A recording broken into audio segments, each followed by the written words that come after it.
Hola jóvenes, buenas tardes, bienvenidos a la sesión del día 24 de junio del 2021. El día de hoy estaremos platicando sobre todo lo que hemos visto en esta segunda unidad respecto a temas de marca. Esta unidad fue un poquito larga, de hecho bastante larga, 5 semanas y media, entonces es bastantita la información que hemos recorrido. Entonces, el día de hoy no van a participar mucho, por eso les pido que pongan atención a todo el tema, porque pues esto es básicamente un repaso para la evaluación del día de mañana. Bien, iniciamos el tema, o iniciamos mejor dicho la unidad platicando sobre signos distintivos, específicamente sobre marcas. Recordarán que veíamos que existen dos tipos de marcas, las tradicionales y las no tradicionales. Esta unidad la empezamos precisamente hablando sobre las marcas no tradicionales, que se refieren a aquellas que tienen características distintas a solamente la parte visual. Y en este sentido hablábamos inicialmente de la parte de marcas sonoras, es decir, sonidos, ya sean generados por una persona, por una máquina o por la naturaleza, los cuales representan a una marca. Un sonido con el cual podemos diferenciar una marca de otras al mercado. Eso es una marca sonora. Y platicamos que hay distintos ejemplos de marcas sonoras. Algunos que son muy populares, otros quizá no tanto. Por ejemplo, el tema de Coca-Cola cuando bebes un refresco. O también el sonido que se produce a través de un león cuando inicia una película de la MGM. Recordamos que incluso en marcas sonoras más específicas, como el sonido de un refresco Coca-Cola, cuando se destapa y se sirve en un vaso.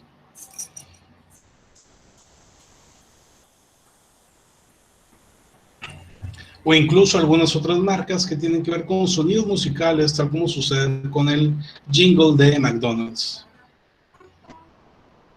De esta manera entonces entendemos que solamente por el sonido podemos reconocer a una marca, podemos reconocer a una empresa. A eso nos referimos con las marcas sonoras o marcas auditivas, incluso le podrían denominar. El segundo tipo de marca no tradicional son las marcas olfativas, las cuales a través de un aroma podemos reconocer a una empresa, solamente por su aroma. Pero ojo, tienen que ser marcas que no necesariamente tienen por default un olor. Es decir, digamos, por ejemplo, que yo quiero comprar un bote de pintura. ¿A qué va a oler esa pintura? A pintura, punto. Entonces, yo no puedo registrar como marca el olor a pintura para una pintura, ¿vale? Lo que tenemos que hacer es registrar olores distintos a los que normalmente se esperaría de un producto. Lo mismo sucede, por ejemplo, con aromatizantes. Si yo compro un aromatizante de lima-limón, yo espero que huela a lima-limón, por ende, no puede registrarse. Y lo mismo con detergentes, o limpiadores, o jabones, lo mismo incluso con perfumes. Estamos hablando entonces de que esos no se pueden registrar. Que sí se puede registrar entonces cualquier producto que tenga un olor distinto al que normalmente tendría. Por ejemplo, platicamos durante clase el olor de las pelotas de tenis a pasto recién cortado o el olor de unos zapatos para niños que huelen a chicle. Esto no es normal. Normalmente una pelota de tenis huele a plástico, huele a caucho, pero no huele a pasto recién cortado. En el caso de esa marca, sí. O en el caso de Bubble Gummers, normalmente un zapato no huele a chicle, pero esos zapatos sí. Estamos hablando entonces de que específicamente ellos diseñaron un olor el cual no tiene nadie más y que forma parte de su identidad de marca. El tercer tipo de marca no tradicional que comentábamos son las marcas holográficas. Estas vienen a ser imágenes basadas en el empleo de la luz para tener alguna variación. Por ejemplo, el holograma que tiene una tarjeta de crédito o de débito en la parte superior de la marca. En este caso, una tarjeta Mastercard que tiene en la parte superior un holograma con un mapa mundi que tiene por ahí un efecto interesante cuando se mueve conforme a la luz. Medio cambia de color, medio tiene movimiento esa imagen, y a eso nos referimos con la parte holográfica. Normalmente se utiliza en certificaciones, en sellos, en cuestiones de seguridad, que da seguridad precisamente que certifican que un producto es original. No es tan utilizada la marca holográfica en realidad, pero bueno, es un área en la cual se puede orientar también nuestra organización. Finalmente llegamos al cuarto tipo de marca no tradicional y una de las que más me gusta, de hecho es la que más me gusta, que son las imágenes comerciales. Y esto, ustedes recordarán, se refiere a signos distintivos, pero no uno ni dos. De hecho pueden ser 3, 4, 5 o más. Una combinación de elementos en cierta disposición que nos permiten reconocer fácilmente a un producto o servicio. no solamente por su marca, sino por una serie de elementos, una serie de conceptos básicos. Y recordarán el ejemplo que veíamos de esta bebida energética, la cual nos permitía pensar que se trataba de Red Bull cuando en realidad era una copia, un knockoff. En este caso, Red Bull la demandó y todo esto porque tenía registrado su imagen comercial. Y en el caso de ellos, lo que registraron fue colores, fueron formas y fue disposición o acomodo de esas formas. De manera que ninguna otra marca puede utilizar estos mismos elementos dentro de sus bebidas. Al menos hablando específicamente de eso, de esa clasificación en la cual se encuentra Red Bull. Comentábamos, de hecho, también un par de ejemplos adicionales, como el de Christian Louboutin, con estos zapatos con suela roja, y en general toda la marca Christian Louboutin tiene zapatos con suela roja. Ese es su signo distintivo, su imagen comercial. O platicábamos también de algunos otros casos como el de In-N-Out, que a pesar de que sea una empresa de servicios, también pueden registrar una imagen comercial. En este caso contempla muchísimos más elementos. Recordarán cuando veíamos la descripción que mientras Christian Louboutin tenía 3 líneas de descripción, In-N-Out tenía como 20. Es mucho más extenso porque son muchos más elementos. Que las sillas, que las mesas, que las cabinas, que las cajas, que los bancos, que cierto color, que cierto acomodo, etc. Entonces, mientras más elementos tienes, como por ejemplo un restaurante, más extensa será esta descripción. Incluso por ahí ustedes hacían algunos ejercicios, uno orientado hacia un iPhone y otro hacia un restaurante. Entonces, más o menos ya tienen noción de cómo es que se realiza una imagen comercial. Un poquito más adelante, durante la materia, estuvimos platicando sobre la clasificación de los signos distintivos. Y en este sentido, recordarán que todo signo distintivo, toda marca o aviso comercial, se enfoca en un principio denominado principio de especialidad. ¿Qué significa esto? Que todas las marcas tienen que ser registrables para ciertos productos sobre los cuales se van a utilizar y nada más. Ese derecho exclusivo que te otorga un registro no es para todos los productos, es solamente para algunos. Y para esto existe lo que denominamos como clasificación de NISA, la cual se divide en 45 clases y que contiene todos los productos o servicios que nos podamos imaginar. De esta manera, cualquier marca que quiera registrar tiene que estar categorizada en alguna de estas 45 clasificaciones. Veíamos algunos ejemplos, incluso ustedes estuvieron buscando en algunos puntos, y ya tienen de hecho claridad respecto a algunos de ellos. Por ejemplo, si yo les pidiera identificar a qué clase pertenecen los restaurantes, inmediatamente la mayoría de ustedes ya saben que van a 43. O si les pido que me indiquen en qué clase va una empresa consultora, también ya saben en cuál clase o clases iría. Si les pido que identifiquen en dónde va el maquillaje, a pesar de que no está escrito como tal dentro de esta diapositiva, muchos de ustedes recordarán que se trata en la clase 3, junto con los jabones, con los shampoos y demás. O dónde va un tenedor y un cuchillo, en la 8, junto con las cucharas. Entonces estamos hablando de que cada clasificación tiene cientos, miles o cientos de miles de productos, los cuales se ubican en ellas. Y dependiendo de lo que se dedica a nuestra empresa o nuestra marca, lo vamos a clasificar en una u otra, o en varias. Recordemos también que existen empresas que no solamente caben en una o en dos clasificaciones. En algunos casos entran en muchas de ellas, por ejemplo Disney. Y lo mismo puede tener mochilas, que puede tener diademas, que puede tener plumas, lentes, cubiertos, escuelas, ropa, comida y una gran cantidad de elementos adicionales. Eso quiere decir entonces que marcas como esta necesitan tener un registro en más de una clase. En la 1, en la 2, en la 3, en la 7, en la 20, en la 30, en la 45. 45 clases distintas incluso podría tener cada marca. En algunos casos, como Disney, eso es lo que buscan, tener un registro en todas las clasificaciones para evitar cualquier tipo de problema y que alguien se lo quiera robar. ¿Ok? Entonces, así como Disney, hay otros casos que también necesitan varias clases. En todo caso, ¿cómo hacemos para saber a qué clase pertenece mi marca? ¿Cómo sabemos a qué clase pertenece mi empresa? ¿En dónde se ubica mi organización? Entrando a ClassNISA. Y como recordarán, ClassNISA es una página bastante sencilla de utilizar.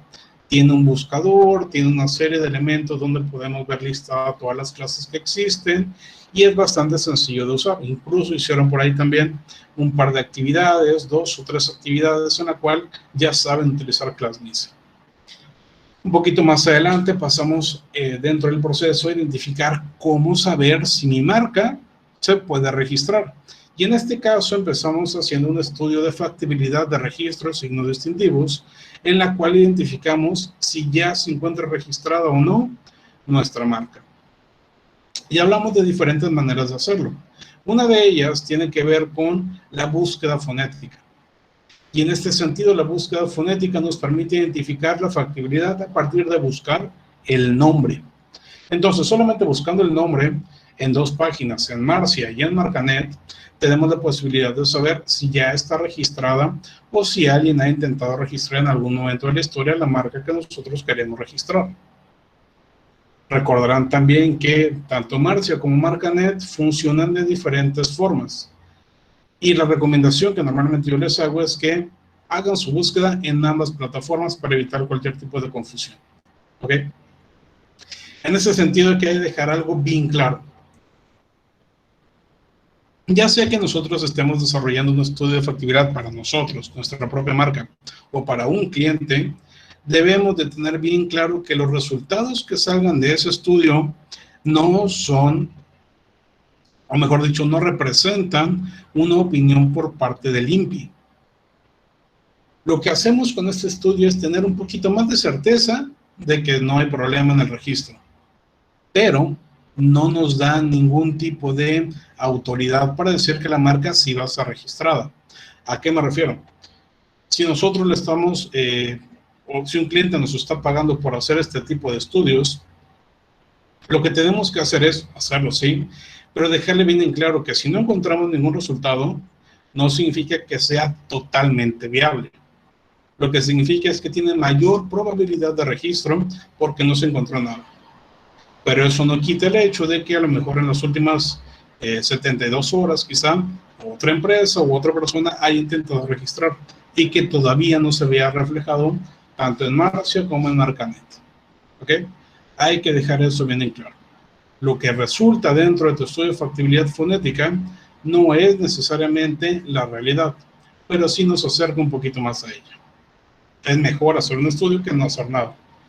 Entonces, sabiendo esto, podemos pasar a la siguiente etapa, que tiene que ver con la parte de búsqueda figurativa.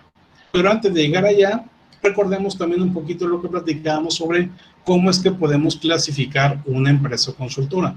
Aquí, de hecho, como podrán ver, se me movió un poquito las diapositivas, estuve un poquito antes junto con la clasificación de NISA, pero no hay problema, se entiende. Así como hablábamos de Disney, hay empresas que necesitan registrarse en más de una clase. El caso de una empresa consultora es así. Una empresa consultora va por default en la 35. Servicios relacionados con asesoría para la dirección empresarial, de planeación estratégica y de cualquier tema administrativo que se nos ocurra. Clase 35.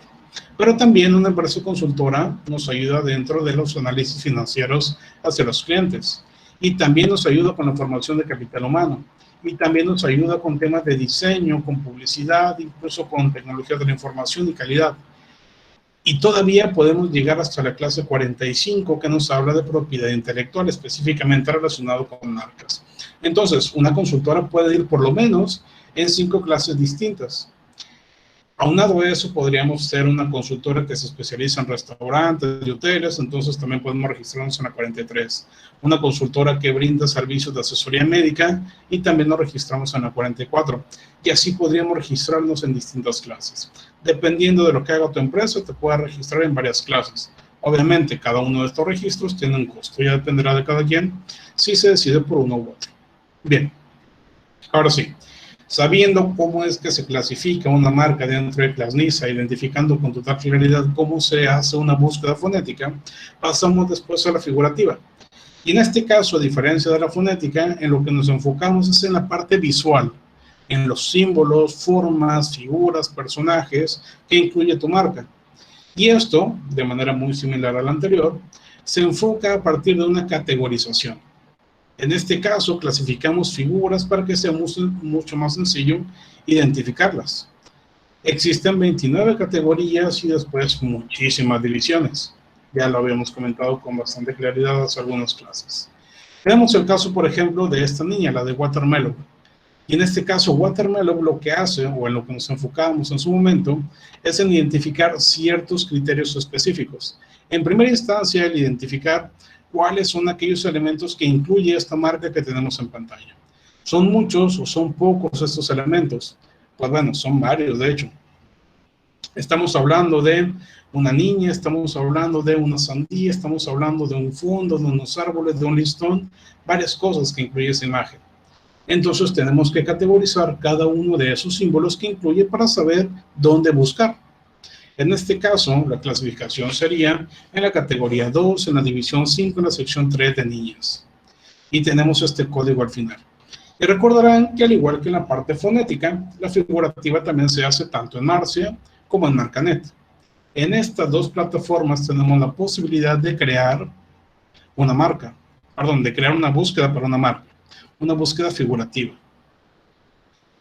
Y es bastante sencillo, por ejemplo, en Marcia. ¿Se acordarán que para hacer la búsqueda dentro de Marcia basta con cargar la imagen en la plataforma? Y una vez que ya está cargada, automáticamente la inteligencia artificial nos brinda todas y cada una de las imágenes que la propia plataforma considera como similares. En este caso, es nuestra labor el identificar cuáles de esas imágenes realmente se parecen lo suficiente.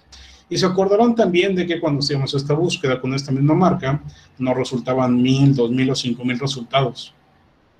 Pero poniendo ciertos filtros como la clase de NISA y como la categoría que tenemos en pantalla, nos reducía de 5000 a 24 o una cosa así.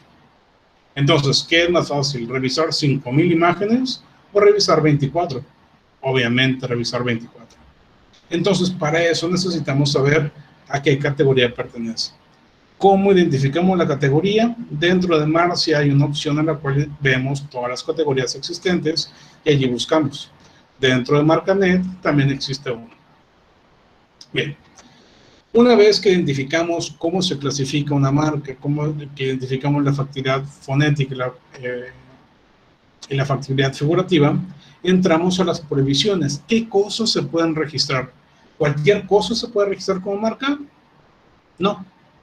Hay algunos elementos que podrían registrarse y otros no. Y comentábamos que de hecho el INPI tiene una ley, la Ley Federal de Protección a la Propiedad Industrial, en la cual se enfoca en distintos artículos orientados hacia prohibir ciertos elementos. Por ejemplo, el artículo 12 que nos habla de que se prohíbe el registro de contenidos o formas contrarios al orden público. ¿Qué significa contrarios al orden público? Básicamente es que impacten de manera negativa a un grupo social, a una persona, a una etnia, etc. Cosas que tengan connotaciones negativas. Si yo digo insulto y quiero algún insulto y quiero que eso se registre como marca, no me lo van a permitir. Pero si digo una palabra que sea altisonante, pero con una connotación positiva, no habría mucho problema. Por ejemplo, si yo quiero registrar la palabra chingones, como lo hizo Victoria el año pasado, no hubo mayor problema, se registró porque tiene una connotación positiva, a diferencia de otras que podrían tener mayormente connotaciones negativas. En esos casos no se permitiría. Entonces, malas palabras que tengan connotaciones negativas, imágenes o palabras que sean, digamos, pornográficas o que inciten al odio o que tengan cualquier elemento negativo, no te lo van a permitir. Pasamos ahora al artículo 173, que tiene bastantes incisos.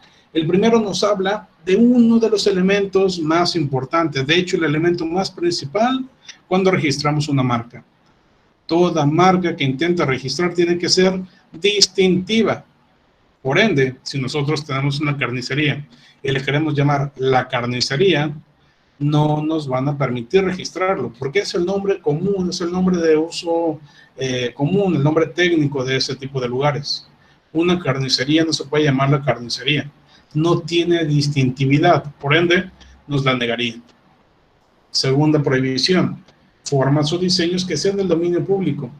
Por ejemplo, este signo que lo vemos en cualquier carretera y que es tal cual de dominio público, no se puede registrar entonces como marca.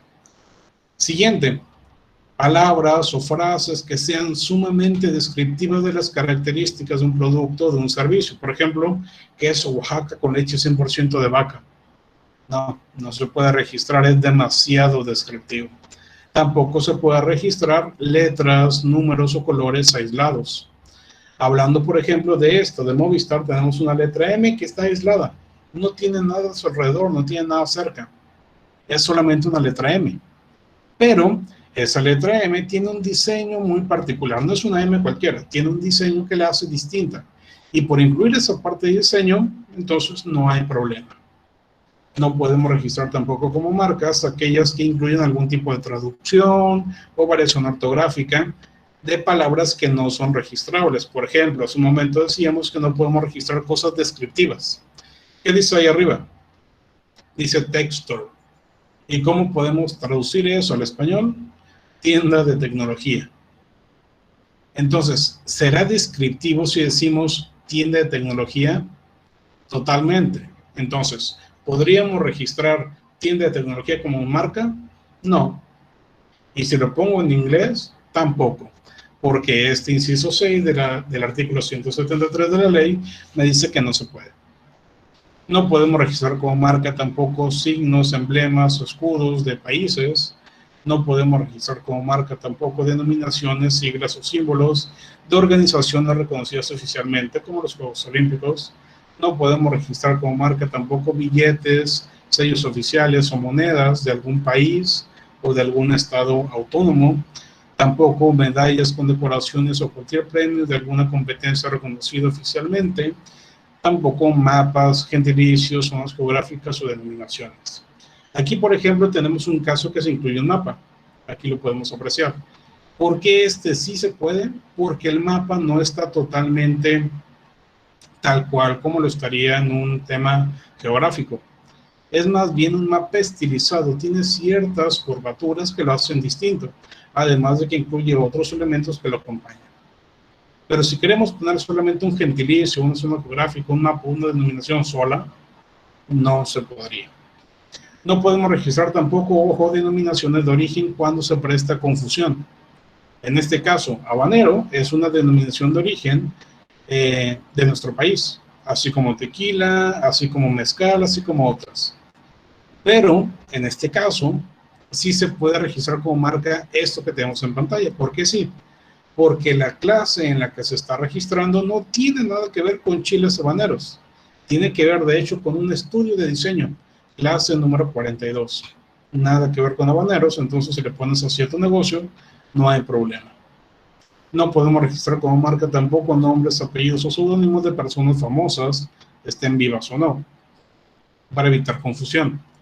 Tampoco sus retratos, firmas o voces, ya que esto implicaría que nosotros nos quedamos con sus derechos. No es posible. La única persona que pueda registrar su nombre, seudónimo, imagen, voz, firma o retrato es ella misma o alguien que esa persona autorice. Por ejemplo, en el caso de Cantinflas o en el caso de Frida Kahlo, vendrían a ser las personas que quedaron a cargo de su herencia, por así llamarlo. En el caso de Mario Moreno Cantinflas, su viuda. En el caso de Frida Kahlo, pues bueno, una asociación que fue creada en su tiempo y que ella dejó como principal gestora de sus bienes. Tampoco se pueden registrar como marcas aquellos elementos que sean o formen parte de alguna obra literaria o artística, como un libro, una novela, una película, una caricatura, un anime, un cómic, etc. Por ende, empresas como El Pájaro Loco, Dulcerías El Pájaro Loco, no se pueden registrar como marca. Esa imagen, ese personaje y ese nombre le pertenece a una persona. Si esa persona nos diera su autorización de registrar esto como marca, no habría problema. Pero en este caso, pues no es así. No podemos registrar tampoco como marca frases, signos o elementos que traten de confundir al público o engañarlo. Por ejemplo, si yo vendo un agua que dice de Perú, la gente podría pensar que esa agua es de aquel país, cuando en realidad es de aquí de Cuernavaca, Morelos. Entonces, no podemos engañarlo de esa manera. El INPI nos lo negaría. Finalmente, no podemos registrar como marca aquellas que el INPI haya declarado como notoriamente conocida o famosa. Por ejemplo, el IMSS, Pemex, Andrea, Bimbo, Coca-Cola y muchas otras marcas que el INPI le ha dado este distintivo. Estas son todas las prohibiciones que el INPI tiene para registros de marca. Entonces, si nosotros queremos registrar una marca, tenemos que asegurarnos de que no esté en ninguna de estas, es decir, que tenga viabilidad legal. Y número 2, que tenga factibilidad fonética y figurativa, tal como lo veíamos en los pasos anteriores. Además de estos, hay otros elementos dentro del artículo 173 que incluye otras prohibiciones, pero básicamente se resumen en los que acabamos de ver. Bien, llegando un poquito más cercano a la semana pasada, tenemos lo que hablamos sobre naming. El naming viene a ser todas aquellas estrategias, procesos y criterios que tomamos en cuenta para la asignación de nombre a una marca. Todos aquellos procesos que generamos con el objetivo de asignarle nombre a una marca, sea esto un producto, sea una empresa. Y en este caso tomamos ciertos criterios para que el naming sea lo mejor posible. Recordarán que de hecho platicábamos sobre esto cuando estaban ustedes creando el nombre para sus organizaciones, pero también para su cliente. Tiene que ser distintivo y original, es decir, que sea diferente de los demás y que sea nuevo, que no sea algo que ya existe. Número 2, que sea breve y conciso, que no tenga muchas palabras, que sea de máximo 5, preferentemente 1, 2 o 3. Que sea fácil de recordar, y si logramos que sea breve y conciso, seguramente será fácil de recordar. Sobre todo si además cumple con los siguientes puntos, como puede ser que tenga fonética simple, es decir, que se pronuncie fácilmente. No es lo mismo pronunciar una marca como Dell, la marca de mi computadora que tengo enfrente, que se escribe D-E-L-L, que tiene cierta problemática en la fonética, sí, porque en español la doble L se pronuncia como L, G, entonces sería DG. Muchas personas incluso le llamarían así, DG. Entonces, ¿tiene problemas? Sí, pero muy pequeños. La mayoría entenderá que se pronuncia Dell, no DG. O como Xiaomi, que fonéticamente no es tan complicado de pronunciar, pero sí es complicado a la hora de leer, se podría generar algún tipo de confusión. Sobre todo cuando utilizamos una X, que en México podría tener un sonido de sh, o podría tener un sonido de x, o podría tener un sonido de. Entonces podría alguien pronunciarlo como Xiaomi, como Xiaomi o como Xiaomi. Son diferentes las maneras de pronunciarse, además de que no tiene acentos y todo eso, entonces es un poquito más complejo que otras. A diferencia de decir el compadre. Si yo pongo una taquería que le llamo el compadre, ¿qué tan fácil o qué tan complicada es la fonética? Es muy sencilla, porque está en nuestro idioma, porque es fácil de pronunciar, porque es fácil de decir. ¿Bien? Una vez que entendemos esto, será fácil de recordar seguramente. Siguiente elemento, tenemos que considerar que tenga un sonido agradable al oído. Que si bien sea fonéticamente simple o no, da igual, si el sonido es agradable. ¿Ok? Estamos hablando entonces de que no es lo mismo tener una frase, una expresión o una marca que sea algo como Dell, Dell, Dell, sencillo, simple, fácil y agradable al escuchar, que tener una marca como, es más, se lo voy a comentar de otra manera. Tenemos, por ejemplo, HP, sencillo, HP. Fonética simple, sí. Sonido agradable, sí. Es decir, la marca completa, Hewlett Packard. Hewlett Packard. La fonética no es nada simple y el sonido, pues, qué tan agradable es comparado con HP, ustedes lo definen. Entonces, tenemos este y vamos al siguiente. Escritura. La escritura también debe ser agradable, y agradable en el sentido de que sea fácil de escribir, pero también fácil de leer. Ahorita les decía, Hewlett Packard, que es el nombre completo de HP. Hewlett Packard. Si les pido que lo escriban, muy probablemente la mayoría se equivocaría a la hora de escribirse, principalmente porque son nombres que nosotros no reconocemos tan fácilmente en nuestro contexto. Estamos hablando entonces de que la escritura, en este caso, al menos para nosotros, no sería tan agradable, porque no sería fácil de escribir. Y también hay otros tipos de problemas. Por ejemplo, que tenga de manera conjunta una N, y una M, y una I, y una R. Porque la forma de escribir estas 4 letras, si están pegadas, podrían prestarse a confusión. O omitimos alguna letra, o no la vemos, o cuestiones similares. Entonces, hay que verificar eso. Por último, debe tener un mensaje relacionado, y este es un aspecto importante que muchos equivocaron cuando hicimos la tarea de la creación de nombre para sus marcas.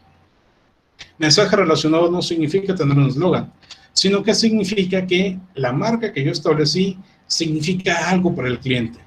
La marca que yo creé le está diciendo algo para el cliente. Si yo digo, por ejemplo, tacos el compadre, estamos hablando de que el compadre significa algo para el cliente. ¿Qué significa? Significa una cercanía con el cliente, significa una cercanía con la persona, una familiaridad. Entonces, estamos tratando a nuestros clientes como familia. Somos tacos el compadre, por mencionar un ejemplo. Hay otras marcas que no tienen ningún tipo de mensaje, como el caso de Apple, que Apple no te dice absolutamente nada, no te da ningún mensaje con su nombre de marca, aunque sí te lo da con el eslogan, como lo veíamos en las clases pasadas. Después hablamos un poquito sobre los distintos tipos de naming. Por ejemplo, el nombre de fundador, que se refiere precisamente al nombre y o apellido de aquella persona que creó la empresa. Los nombres geográficos, que son lugares en los cuales nació, creció o existe actualmente la organización. Los nombres descriptivos, que estos tenemos que tener cuidado porque existe una prohibición en contra de ellos. Los nombres que son acrónimos, que nos permiten simplificar la manera en que se lee, se escucha, se pronuncia una marca. No es lo mismo decir Banco Bilbao Vizcaya Argentaria que decir BBVA. Es más rápido, es más sencillo de recordar, es más fácil de pronunciar, etc. Los nombres que denominamos como metafóricos, que son marcas las cuales fueron creadas con un sentido de relacionarlo con una cuestión diferente. Por ejemplo, Amazon, que nació ese nombre en relación al río Amazonas de Brasil, el cual es uno de los más grandes del mundo, y lo que quería en ese momento Jeff Bezos, cuando creó la marca, es que también su empresa fuera considerada como una de las más grandes del mundo. En ese caso particular, en tema de libros, así como el río Amazonas es en tema de agua. ¿Okay? Es una metáfora que está creando allí. Nombres históricos, como el de Nikola Tesla, que se toma su apellido para nombrar a la empresa de automóviles que tenemos en pantalla, o los nombres simplemente arbitrarios, que es cualquier cosa que se me ocurra, como el caso de Apple, que no le pusieron nombre, ese nombre nada más, o con algún motivo en específico que representara la tecnología o la cuestión de diferenciación. No, básicamente fue porque a alguien se le ocurrió, y de hecho funcionaba porque estaba arriba en el directorio telefónico de una de las empresas que Steve Jobs no quería, que es Atari. Entonces, cualquier nombre que estuviera arriba de Atari en orden alfabético podría haber quedado como el nombre de esta empresa. No tiene nada que ver con la empresa en general. Tenemos los nombres inventados, que son aquellos en los cuales la empresa o los creadores de la marca se basan en ciertas cuestiones aleatorias para crear un nombre. En este caso se basaron los de Kodak en que al dueño le gustaba cómo sonaba la K, la K. Y entonces le metieron 2 letras K a este nombre, y después le pusieron unas vocales y otra consonante, y quedó al final Kodak. Y después le crearon una historia de que Kodak significa el sonido que produce una cámara de los 80s cuando se toma una foto. Kodak, o algo similar. Entonces, son palabras que no existen, sino que fueron creadas por la empresa. Algo parecido a las palabras combinadas, pero en este caso no es totalmente nueva la palabra, sino que se forma con 2 o más que ya existían. Adidas, que viene del nombre de su fundador, Adi Dassler, Adidas. Y de esta manera crean esta nueva palabra o este neologismo. Ya estamos terminando en este caso y recordamos las marcas sugerentes, que tienen que ver con una parte de los productos de nuestra marca, pero que no buscan ser descriptivas, sino más bien decirle al cliente más o menos a qué se refiere nuestra marca. En este caso, Big Cola, quien dice la palabra big, grande, y no se refiere a que sea un refresco grande, porque el refresco es el líquido, y el líquido no puede ser grande o pequeño. Es abundante o es mínimo, pero no es grande o pequeño. Lo que es grande es la botella. Entonces, a pesar de que estamos describiendo ciertas partes, describir la botella, no el producto como tal. A diferencia de una marca asociativa. La marca asociativa son palabras relacionadas con algún atributo en particular del producto. Como por ejemplo el chocolate crunch, cuando lo muerdes, tiene precisamente ese sonido, por una textura bastante crujiente. Entonces, Por esa parte crujiente se denomina crunch, para que tú asocies el nombre de la marca con el tipo de producto que estás adquiriendo. Bien, de manera mucho más cercana, durante la semana pasada platicábamos sobre colores. Los colores que tienen que ver con distintos elementos básicos para la identidad visual de nuestra marca. Y en este sentido comentábamos desde un inicio aspectos básicos de colores. ¿Cuáles son los colores primarios? Azul, rojo, amarillo.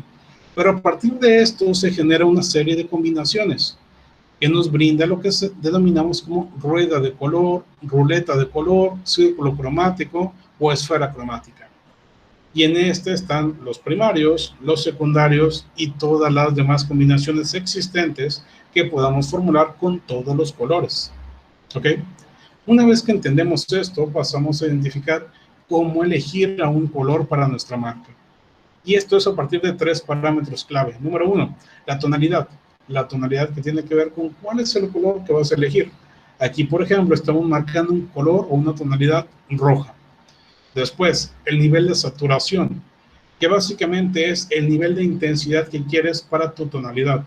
¿Quieres que sea más fuerte, un rojo bien rojo, o quieres que sea más sutil, un rojo más pálido? Y finalmente tenemos el nivel de brillo.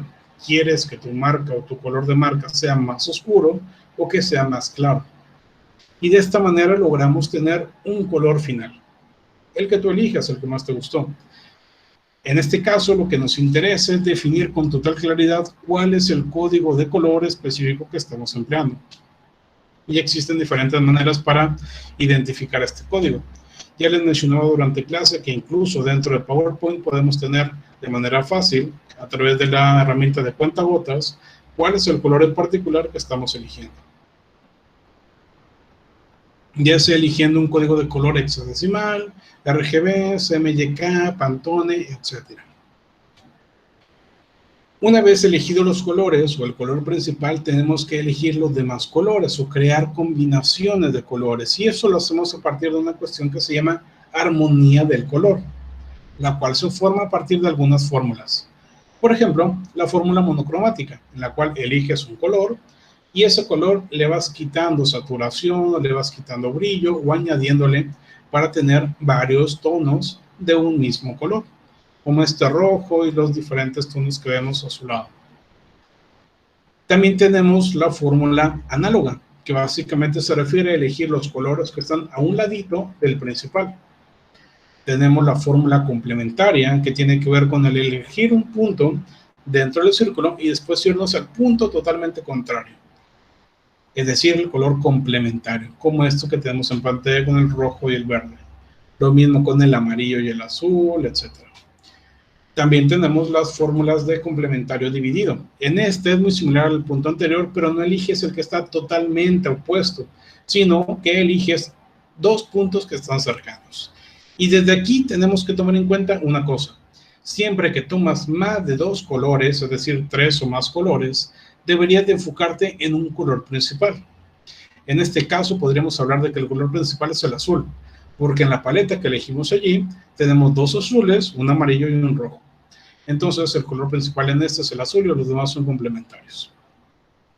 Lo mismo sucede con la triada, que para formar una triada necesitamos hacer un triángulo equilátero y en las 3 esquinas de ese triángulo son los colores que elegimos.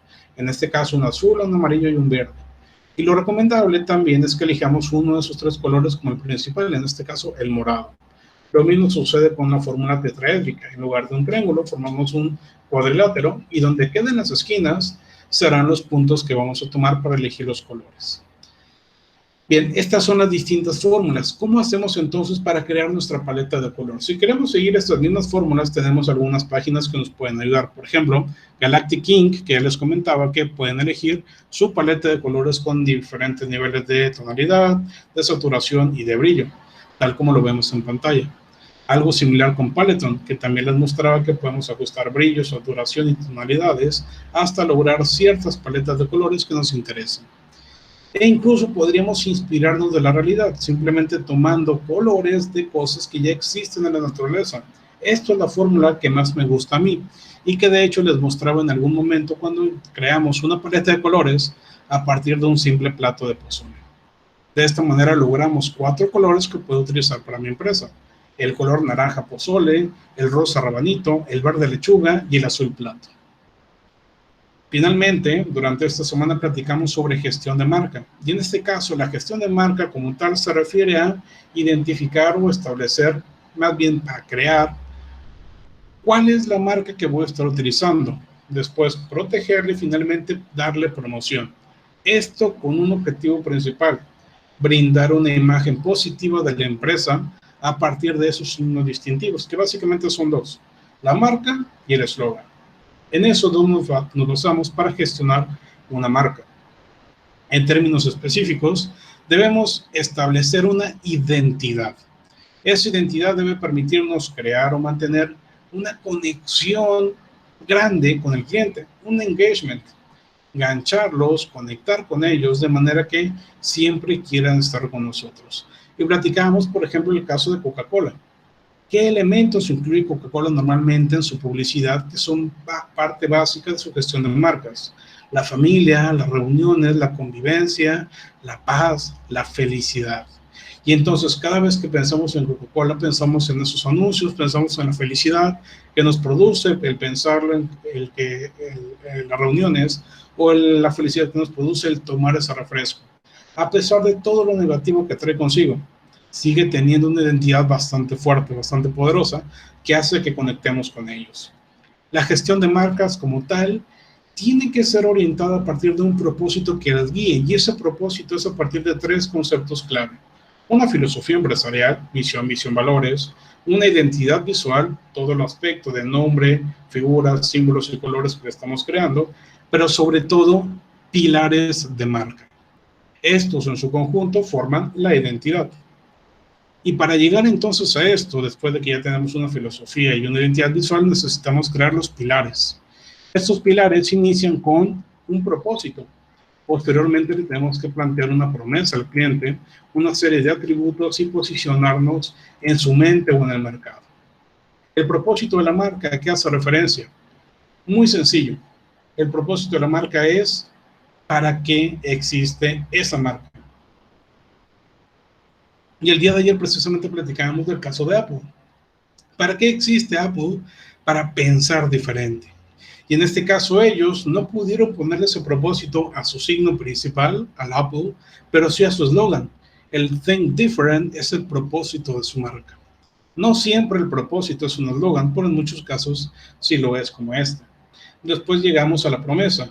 ¿Cómo hacemos tangible eso que dijimos antes? ¿Cómo yo en la realidad te voy a decir de qué manera voy a pensar diferente? Pues bueno, te lo pongo en lo frente. Voy a ser diferente brindándote más privacidad que la competencia, como en este caso es lo que hace Apple. Esta es una de las promesas que hace. El iPhone tiene mayor privacidad que la competencia. ¿Y por qué se basaron en la privacidad? Porque es uno de los atributos principales de la marca. Hay diferentes tipos de atributos, pero no me interesa posicionarme por algo básico como una pantalla de 5.8 pulgadas. Eso todo lo tiene. O un atributo como una certificación contra agua. Eso muchos lo tienen. Pero lo que no tienen los demás es mi atributo diferenciador. Un sistema operativo propio. Y ese sistema operativo me permite tener mayor seguridad para ti, mayor privacidad, mejor procesamiento, mejor toma de fotografías, mejor muchas cosas. Entonces me enfoco en esa parte diferenciadora para poder darte una promesa. Una vez que entendemos estos 3, vamos al cuarto pilar, el posicionamiento, que básicamente tiene que ver con cómo me voy a presentar ante ti, ante mi audiencia. La manera en la que nos presentamos y queremos ser percibidos por los consumidores. Y tenemos 3 formas básicas. O nos presentamos ante ellos por nuestros atributos, por ejemplo, nuestras cámaras; por nuestros beneficios, por ejemplo, la privacidad que les brindamos; o por ejemplo, por una filosofía. Y la filosofía quizás es el más complicado al cual llegar, pero es el que nos brinda mayores beneficios. Si llegamos a este punto de que nuestra marca pueda tener una filosofía que la gente sigue, ya estamos del otro lado. Te presentamos un iPhone tan poderoso que tuvimos que llamarlo Pro. Y esta frase engloba muchísimo de la filosofía que tiene precisamente la marca y sus seguidores. En todo caso, estos 4 pilares es lo que forman lo que denominamos como branding. El branding, que básicamente son aquellas acciones que hacemos para gestionar de manera eficiente las estrategias de marca de una empresa. Ojo, de manera eficiente. No es gestionar por gestionar, tenemos que hacerlo con un propósito. Y en este caso, el branding se conforma de 4 etapas principales. Planificamos qué es lo que vamos a hacer con la marca, crearla, renovarla, moverla, modificarla, etc. Después, estructuramos lo que queremos hacer. ¿Qué me interesa a mí? ¿Qué le interesan a mis clientes? ¿Qué hace la industria? Tercero, gestionamos todos esos cambios. ¿Qué pilares va a tener mi marca? Es decir, qué propósito, promesa, atributos y posicionamiento. ¿Cómo quiero que los clientes me perciban? Y punto muy importante, ¿la registramos o no la registramos? Si yo les preguntara, ¿qué respuesta me darían? Sí, tiene que registrarse tanto mi marca como mi eslogan para que no me lo roben. Todo esto lo tenemos que hacer tomando en cuenta que tenemos que aplicar esto dentro de algún medio. ¿Cómo la voy a mostrar? ¿Dónde la voy a mostrar? Esto forma parte de las estrategias específicas con un objetivo básico. El objetivo del branding es posicionar la marca en un mercado a partir de identificar con total claridad que sea relevante. Número 2, que sea visible, que la gente lo pueda ver. Y número 3, que tenga una buena reputación. Estos son los temas que vimos durante esta segunda unidad. Espero les haya quedado claro si es que no estuvieron asistiendo de manera concurrente a nuestra clase. Y pues bueno, si tienen mayores dudas, tenemos todos los videos dentro del Classroom. El video de la sesión del día de hoy lo voy a cargar en algunos minutos más en cuanto esté listo y procesado. Y también está la presentación ya cargada en Classroom. Cualquier duda, cuestionamiento, comentario que tengan, con toda confianza se pueden quedar al final de la clase. Mañana tenemos la evaluación. La evaluación va a ser en 2 partes, una teórica y una práctica. Entonces, pues bueno, estén preparados. No es necesario que mañana se conecten a Meet. Les voy a estar mandando un mensajito, así como la última ocasión. ¿Vale? Muy bien, dejamos hasta aquí la sesión del día de hoy. Si alguien tiene alguna pregunta, duda o comentarios, con todo gusto se puede quedar al final de la clase. Si no, sería todo por hoy. Que tengan un excelente día y nos vemos pues hasta el lunes. Hasta luego. Gracias, profe, nos vemos. Gracias, De profe, nada, nos vemos. de nada, se logró en tiempo. Nos vemos. Profe, buenas tardes. ¿La práctica sería otro día o en ese mismo? Muy probablemente se los voy a poner el mismo día. Todavía no lo defino bien porque probablemente la práctica será una actividad. Y a lo mejor les doy un par de días adicionales. Pero el teórico sí es mañana. Ah, ok. Sí, comentaba para darme chance de conseguir pues una compu para poder realizarla. Ok. Que no pudiera hacerla desde el celular. Por eso preguntaba. Gracias, profe. Por nada, hasta luego.